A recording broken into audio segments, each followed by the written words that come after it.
L'essentiel de la révélation que Dieu nous a faite est la première lettre de Saint Jean, qui nous rappelle que Dieu est amour, Jean 4,7. L'évangile aussi est d'une extrême densité. En ce temps-là, Jésus prit la parole et dit « Je te loue, Père, Seigneur du ciel et de la terre, de ce que tu as caché ces choses aux sages et aux intelligents, et de ce que tu les as révélées aux enfants. Oui, Père, je te loue de ce que tu l'as voulu ainsi. Nul ne connaît le Fils si ce n'est le Père, comme nul ne connaît le Père si ce n'est le Fils, et celui à qui le Fils veut bien le révéler. Venez à moi, vous tous qui peinez et ployez sous le fardeau, et moi je vous soulagerai. Chargez-vous de mon joug et mettez-vous à mon école, car je suis doux et humble de cœur, et vous trouverez soulagement pour vos âmes. Matthieu 11, 25, 30. N'est-ce pas que cette parole du Seigneur ne comprend pas tout? Apprenez de moi que je suis doux et humble de cœur, et vous trouverez le repos pour vos âmes. Cette parole aussi simple ne réserve-t-elle pas le mystère intérieur, l'être intime du Seigneur?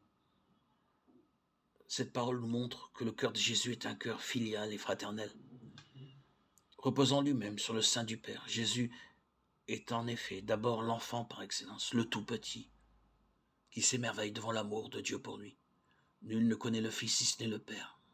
La connaissance dont il s'agit ici n'est pas un savoir, et le don total que le Père fait de lui-même à son Fils, dans l'esprit d'amour, et qui permet à ce Fils de se donner à lui en retour, dans le même esprit d'amour.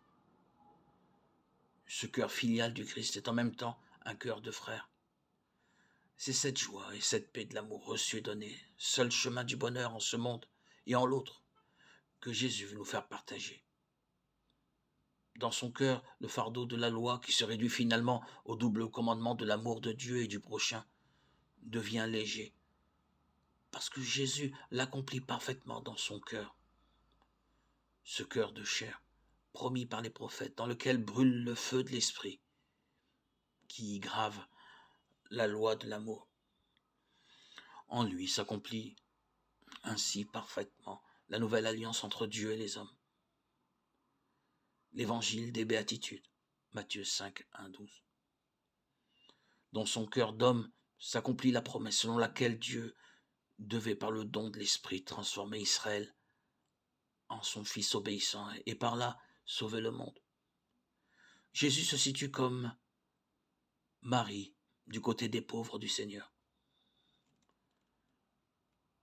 On a pu dire du Magnificat qu'il était le résumé de tous les psaumes, qui sont eux-mêmes comme le résumé de tout l'Ancien Testament. C'est cette spiritualité dont vit Jésus, celle de la louange, de la petitesse, de la dépendance filiale par rapport à Dieu, de la confiance en sa miséricorde, de la pureté et ultimement de la croix et de la joie.